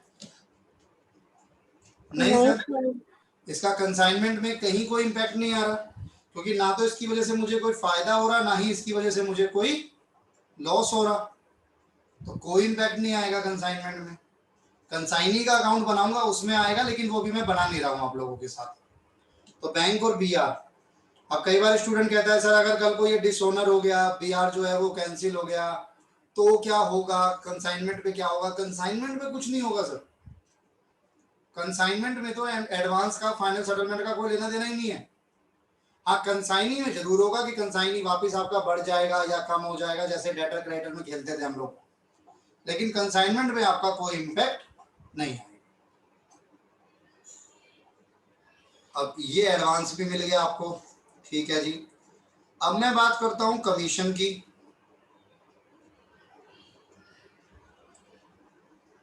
Commission to consignee. अब कंसाइनमेंट में अगर हम कमीशन दे रहे हैं कंसाइनी को, तो हमारे लिए तो खर्चा ही है। Consignment account debit to consignee account.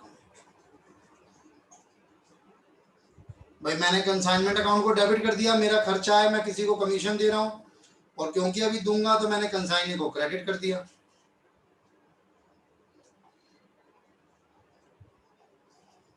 उसमें इतने सारे खर्चे होते हैं तो सब प्लस करके एक ही एंट्री बनेगी।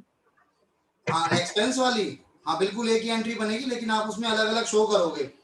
जैसे आपको याद हो आपने क्लास 12 में डिसोल्यूशन किया था, तो जैसे कई बार आपके एसेट रियलाइज होते थे तो बाय कैश आप उसके नीचे लिख देते थे ना सारे, ऐसे ही करना है यहाँ पे भी, टू कंसाइनी उसके नीचे लिख देना है। ये कमीशन को हमने डेबिट कर दिया कंसाइनमेंट अकाउंट में। क्लियर है यहाँ तक? ये भी हो गया जी। और क्या एंट्री होगी? अब सेल करेगा भाई, कंसाइनी ने खर्चे भी हो गए, कंसाइनी की कमीशन भी हो गई, माल भी वहां पहुंच गया, सारे काम हो गए। अब क्या होगा? अब होगी सेल, सेल बाय कंसाइनी। मैं कंसाइनी की बुक्स में नहीं हूं, मैं कंसाइनर की सर बुक्स में। कमीशन तो सेल पे मिलता है ना? हाँ जी बिल्कुल। कुछ नहीं था आगे समझ। ओके जी, एंट्री आगे पीछे हो सकती है ना, उसमें इशू नहीं है। सेल बाय कंसाइनी, अब कंसाइनी ने सेल किया, तो कंसाइनी ने सेल किया तो कंसाइनमेंट का फायदा, कंसाइनमेंट की इनकम टू कंसाइनमेंट अकाउंट। और डेबिट में क्या करोगे?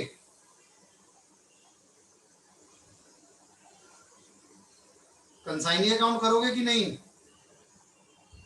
भाई कंसाइनर के लिए तो एक तरीके से सारी क्रेडिट सेल है, जब तक कि कंसाइनी से पैसा ना आ जाए। क्योंकि अगर कंसाइनी कैश में बेच रहा है तब भी पैसा कंसाइनी के पास ही ब्लॉक है, और अगर उधार में बेच रहा है तब भी पैसा कंसाइनी के पास ही ब्लॉक है। तो हमारे लिए तो कंसाइनी डेटर बन गया, जो मैंने आपको बताया था कंसाइनर के लिए कि कंसाइनी से पैसा मिलना है, तो कंसाइनी को डेबिट करो, कंसाइनमेंट आपकी इनकम हो गई। तो अब मैं कंसाइनमेंट में क्रेडिट साइड लिखूंगा बाय कंसाइनी अकाउंट, ब्रैकेट में आ गया सेल्स, ब्रैकेट में आ गया सेल्स। कोई भी डाउट होगा बीच में रोक के पूछ लेना। ये कंसाइनी ने सेल कर दी भाई, ठीक है। अब एक और मुद्दा, कंसाइनी ने सेल कर दिया, सब कुछ हो गया। अब अगर इस सेल पे बैड डेब्ट हो जाए, अगर इस सेल पे बैड डेब्ट हो जाए तो आपको क्या चेक करना है?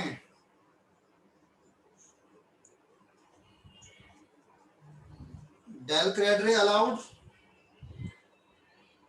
Del credit not allowed, del credit दिया गया या डेल क्रेडिट नहीं दिया गया। अब मुझे फिर बताओ, डेल क्रेडिट अगर अलाउ किया तो नुकसान किसका? कंसाइनी। कंसाइनी। और मैं किसकी बुक में चल रहा हूँ? कंसाइनर कंसाइनर का कोई नुकसान? No entry. लेकिन अगर नहीं दिया गया था तो नुकसान कंसाइनमेंट का, consignment account debit to consignee. बताओ भाई,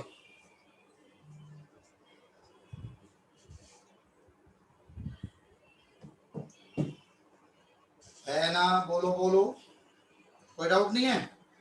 नो सर। आप लोगों के डाउट नहीं आ रहे हैं, इस हिसाब से तो 100 आउट ऑफ 100 आना चाहिए अकाउंट्स में। जिसका 100 आउट ऑफ 100 आता है उसकी फीस पूरी रिफंड कर देता हूं मैं, पता आप लोगों को ये। और लेकिन 100 चाहिए, 99.5 नहीं चाहिए, चाहिए 100 ही। और ये अकाउंट्स की बात राउंड है ऑफ कर देना हैं? सर, राउंड ऑफ कर देना 99.5 कर दूंगा, 99 मान लूंगा, कोई इशू नहीं है। हाँ जी, लेकिन ये सिर्फ अकाउंट्स में मेरे और आपके बीच की बात है। कल को ऐसा नहीं है आपका किसी और सब्जेक्ट में इको में आ गया या किसी में आ गया तो मेरे से मांगोगे। मेरा तो क्लियर है, अगर आपके 100 आउट ऑफ 100 आते हैं अकाउंट्स में, तो जो फीस आपने अकाउंट्स की पे की, अगर पैकेज वाले में हो 3500 पे किया, 3500 वापस ले जाओ। अगर सिंगल अकाउंट्स वाले हो तो 4000 पे किया, 4000 वापस ले जाओ। तो उसी हिसाब से पढ़ना, ध्यान रखना। और ये हर लेवल पे चलता है मेरे साथ। सीए इंटर में भी रहता है, हर जगह चलेगा। और अकाउंट्स में 100 आते हैं, ये भी ध्यान रखना। तो उस चीज का थोड़ा सा ध्यान रख के पढ़ना अच्छे से, क्योंकि डाउट आपके आ नहीं रहे तो मुझे उम्मीद लग रही है कि हो सकता है मुझे सबको वापस करनी पड़े फीस। अच्छी बात है।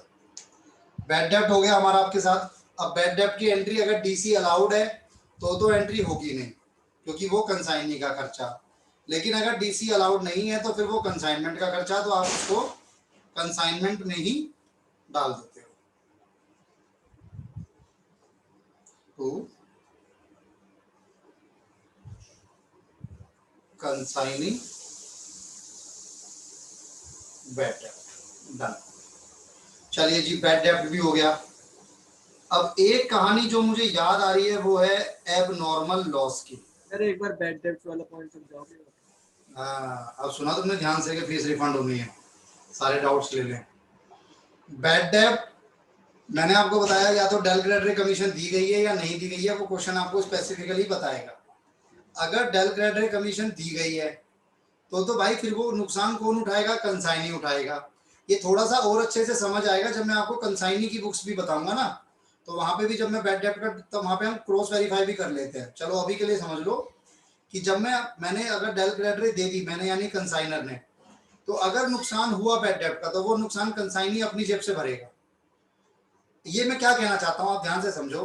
अगर मेरे को ये पता लगता है कल को कि टोटल जो सेल हुई थी, कंसाइनी ने बताया सर 5 लाख की हुई थी, उसमें से 50,000 बैड डेप्ट है, ठीक है जी। टोटल सेल हुई थी 5 लाख की, मान लो सारी उधार है, 50,000 बैड डेप्ट है।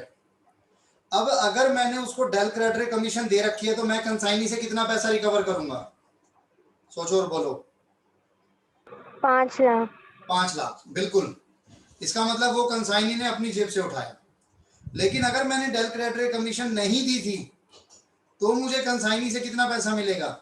4,50,000। 4,50,000। क्यों? क्योंकि मेरा 50,000 का बैड डेप्ट का नुकसान हो गया। सर ऐसे में तो कंसाइनी झूठ बोल देता।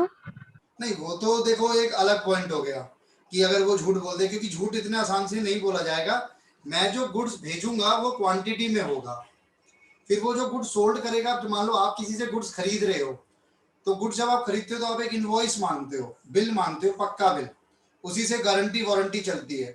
तो जब आप पक्का बिल मांगते हो ना, तो वो पक्का बिल काटता तो वो दुकानदार है। किसी भी बड़े शोरूम में आप जाओ, वो कट तो उसी जगह से रहा है, प्रीमाइसिस से रहा है, लेकिन उसकी जो बिलिंग सॉफ्टवेयर है ना, वो हेड ऑफिस से चलता है। तो वहां पे तुरंत पता लग जाता है, अच्छा आज चंडीगढ़ में ये सेल हुई है, आज की वहां पे इतनी सेल हुई है। तो वो चीजें तो पॉसिबल नहीं है आज के टाइम में। वो भी तो अकाउंट में आता होगा सर। हाँ, कंसाइन कौन? कंसाइनर? कंसाइनी बनाएगा सर, सिर्फ कंसाइनर का बनाएगा और कुछ नहीं बनाता। वो अपने लिए जरूर बना सकता है प्रॉफिट लॉस को सिंगल एंट्री टाइप सिस्टम में, बट वो हमारे कोर्स में नहीं आता।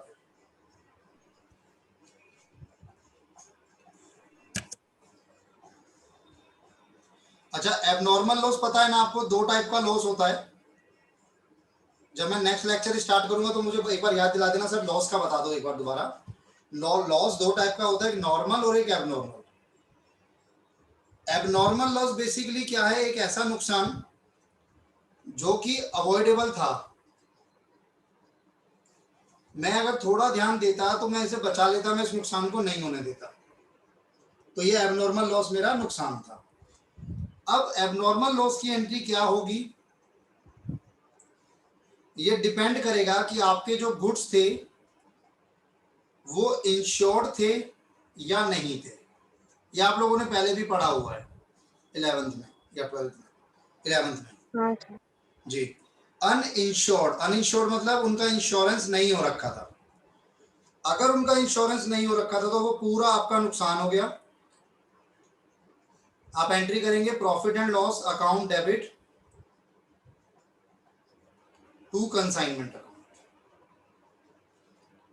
लेकिन अगर वो इंश्योर्ड थे तो भी आपको कंसाइनमेंट क्यों क्रेडिट हुआ? कंसाइनमेंट कोई मतलब कोई इनकम थोड़ी ना हुई क्या? नहीं, कंसाइनमेंट जैसे आपका लॉस होता था तो आप ट्रेडिंग अकाउंट को भी क्रेडिट करते थे। कोई रीजन बता सकता है इस चीज का? वरना मैं बताऊंगा फिर। ये अच्छा सवाल होता है वैसे।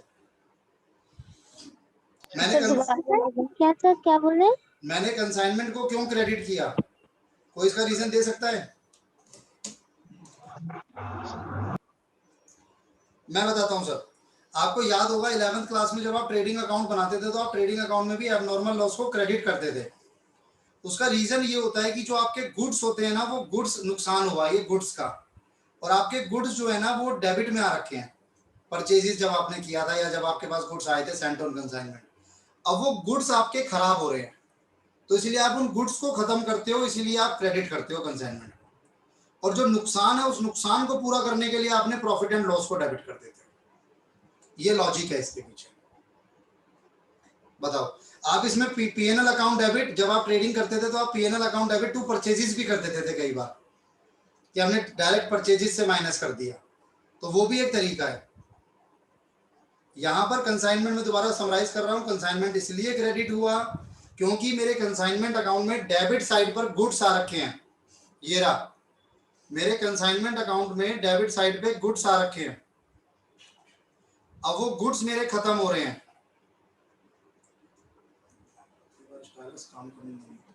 अब वो गुड्स कम हो रहे हैं, इसलिए मैं कहां लिख दूंगा, क्रेडिट में लिख दूंगा। बताओ, क्लियर है? Yes sir.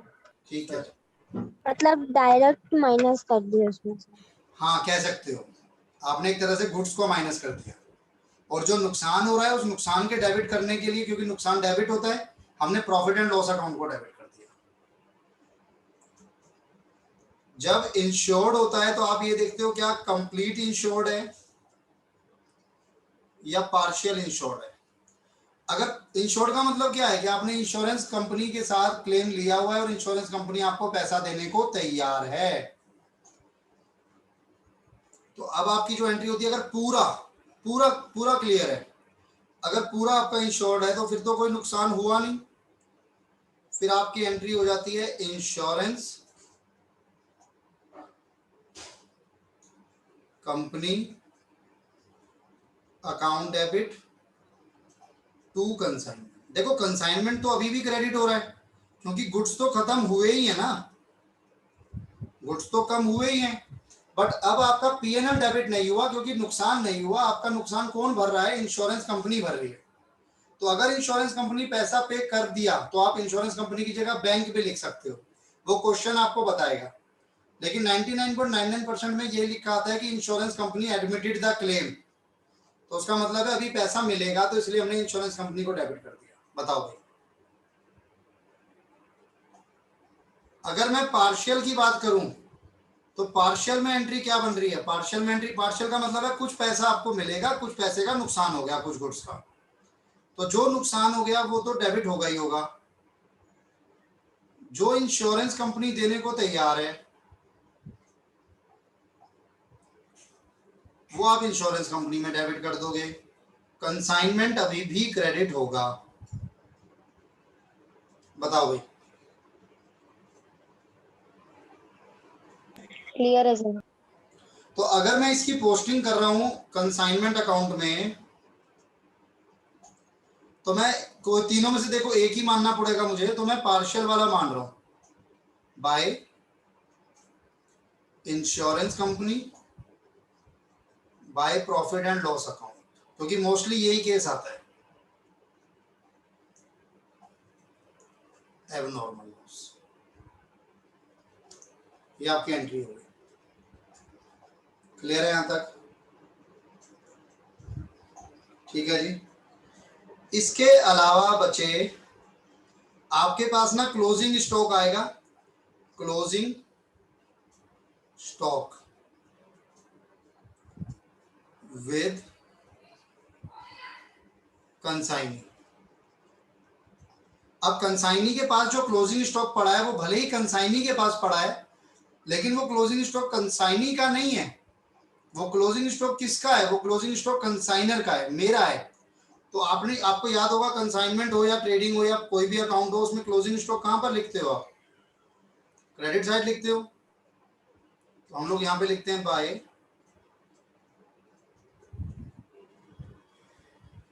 Consignment inventory. तो आपका एक तरीके से एंट्री बनी, क्लोजिंग लिख लो या फिर consignment inventory, account debit to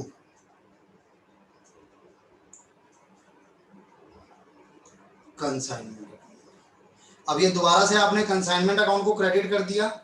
logic same है कि आपके पास गुड्स पड़े थे, उस गुड्स में से कुछ सोल्ड हो गए, कुछ का नुकसान हो गया, कुछ अभी भी बच रहे हैं, कुछ अभी भी बच रहे हैं। और कंसाइनमेंट इन्वेंट्री डेबिट हो गया क्योंकि वो तो आपका क्लोजिंग स्टॉक है, एसेट है। एक एंट्री और है मेरे पास, फाइनल सेटलमेंट। फाइनल सेटलमेंट में पैसा देगा या पैसा ही देता है, बिल तो चलता नहीं है लास्ट में। तो कंसाइनर को पैसा मिल रहा है बैंक अकाउंट डेबिट टू, किससे मिल रहा है? कंसाइनी से, टू कंसाइनी। इसकी पोस्टिंग इसमें नहीं होगी, इसकी पोस्टिंग इसमें नहीं होगी। आप इसको लास्ट में बंद करेंगे, क्रेडिट साइड का टोटल करेंगे जैसे करते थे, डेबिट को माइनस करेंगे तो आपके पास आएगा या तो प्रॉफिट बैलेंसिंग फिगर या फिर लॉस। चाहे प्रॉफिट आए चाहे लॉस आए, लिखेंगे आप profit and loss account he balancing figure. अगर क्रेडिट में आ रहा है इसका मतलब लॉस है, अगर क्रेडिट में आ रहा है इसका मतलब लॉस है। क्यों? क्योंकि डेबिट साइड बड़ी होगी तभी तो क्रेडिट में आ रहा है। अगर डेबिट में आ रहा है तो प्रॉफिट है। क्यों? क्योंकि शायद क्रेडिट साइड बड़ी होगी तभी डेबिट में आ रहा है। बताओ भाई, ये मैंने कंसाइनर की बुक्स आपके साथ कंप्लीट पूरी खोल के रख दी आपके सामने। कोई डाउट है तो बताओ, वरना नोट कर लिया है, नोट कर लो, नोट कर लिया है तो भी बताओ। फाइनल सेटलमेंट का बताने सर नोट कर लिया। सर नोट नहीं किया। ठीक है,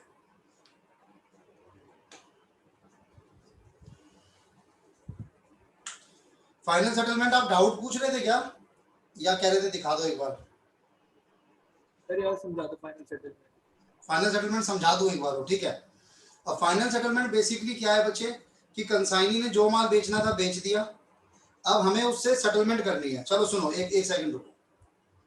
अगर सेटलमेंट करनी है तो मैं क्यों ना कंसाइनी अकाउंट से करूं।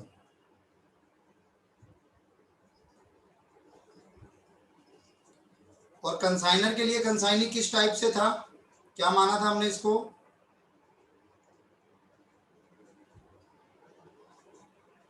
डेप्टर।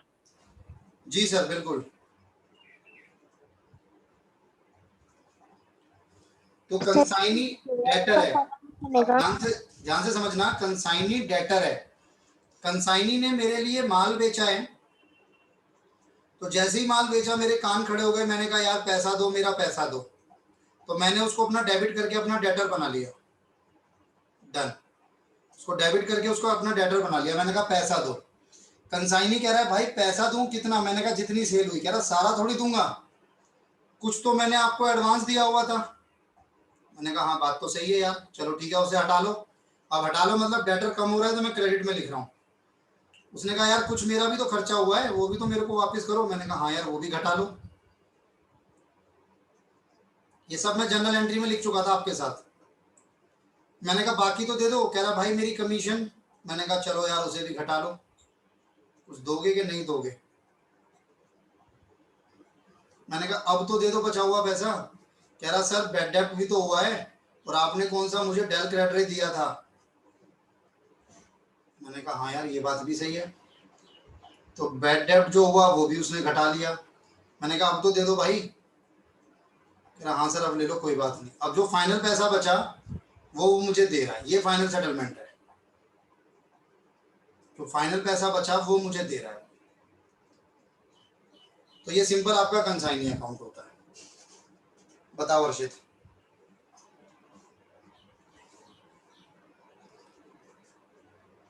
तो ये आपकी फाइनल सेटलमेंट है कि सारा कुछ हटाकर। सर बैंक का आपने लिखा है बैलेंसिंग फिगर, क्या?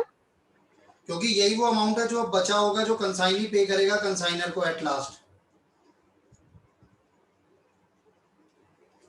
भाई मेरे को ये पता है कि कितने की सेल हुई, मुझे ये पता है कि कितना उसने एडवांस दिया था, मुझे ये पता है कि कितने कंसाइनी के खर्चे हुए, मुझे ये पता है कि कंसाइनी की कमीशन क्या है, मुझे ये पता है कि बैड डेप्ट क्या हुए।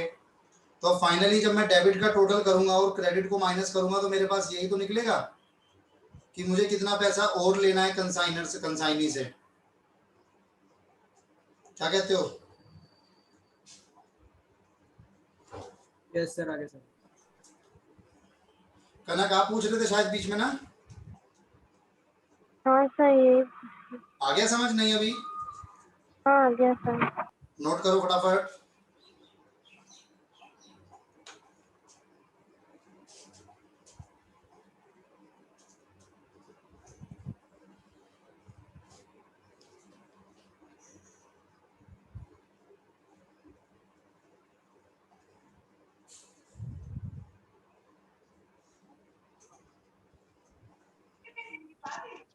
Done sir. अच्छे से नोटिंग करना, अच्छे से सब कुछ। नेक्स्ट लेक्चर में मैं आपके साथ कंसाइनी की बुक्स करूंगा, वो जितनी बड़ी नहीं है, वो छोटी सी है, उसमें एक ही अकाउंट बनता है। और फिर हम इसके प्रैक्टिकल क्वेश्चन स्टार्ट करेंगे और आप मुझे याद दिलाएंगे कि सर एक बार लॉस के टाइप बता दो, तो मैं आपके साथ लॉस का भी डिस्कस करूंगा। बताओ भाई, आज के लिए यही रोक दें? कोई डाउट हो या किसी को कोई नोट करना हो तो बता दो मुझे। सर इसमें जेएफ का कॉलम नहीं है? जेएफ का कॉलम गया पीछे, अब कुछ नहीं है जेएफ जैसा। एलएफ जेएफ खत्म। वो सर आपने अब मैंने क्या, सर आपने बैलेंसिंग फिगर में प्रॉफिट एंड लॉस क्यों लिया? इसके पीछे लॉजिक क्या है? इसके पीछे लॉजिक ये है कि मेरे अलग अलग 4 कंसाइनमेंट चल रहे हैं या 5 कंसाइनमेंट चल रहे हैं, जहां से भी प्रॉफिट होगा या लॉस होगा वो मेरा प्रॉफिट एंड लॉस अकाउंट जो मैं दिल्ली हेड ऑफिस पे बना रहा हूं वहां पर ट्रांसफर हो जाएगा। तो इसलिए वो उठकर कोई भी कंसाइनमेंट का प्रॉफिट हो या लॉस हो वो मेरे पीएनएल अकाउंट में डेबिट होना है या क्रेडिट होना है, तो इसलिए मैं पीएनएल लिख रहा हूँ। Okay sir. अगर हो गया हो तो आप क्लास को लेफ्ट कर सकते हैं, मैं समझ जाऊंगा। सर आप इसकी पीडीएफ ग्रुप में डाल सकते हो? इसकी पीडीएफ ग्रुप में डाल दूं? Yes sir. भाई एक दो बार तो मैं डाल सकता हूँ, कंटिन्यू तो मैं नहीं डालूंगा। जैसे अगर आप आज के लिए कहोगे तो वो तो मैं डाल दूंगा कि अगर अभी नोट नहीं किया है तो वो मैं डाल देता हूँ, बट नेक्स्ट टाइम से आप साथ साथ नोट करेंगे या फिर मुझे बताएंगे, मैं रुक जाऊंगा। सर सिर्फ अकाउंट्स की भेज दो सर, ये कंसाइनर और कंसाइन अकाउंट्स। यार ये कटेगी नहीं बीच में से, अभी तो मैं सारी भेज रहा हूँ, ठीक है? फिर आप देख लेना। Okay sir. चलिए आज के लिए इतना ही। Bye sir. बाय बाय, धन्यवाद। फिर मिलते हैं नेक्स्ट क्लास में परसों। Bye bye. सर आप ये पीडीएफ शेयर कर दो, मैंने तो नोट ही नहीं किया, मैं समझ रहा था। मैं कर देता हूँ बच्चे, कोई बात नहीं, मैं कर दूंगा। Okay, thank you sir.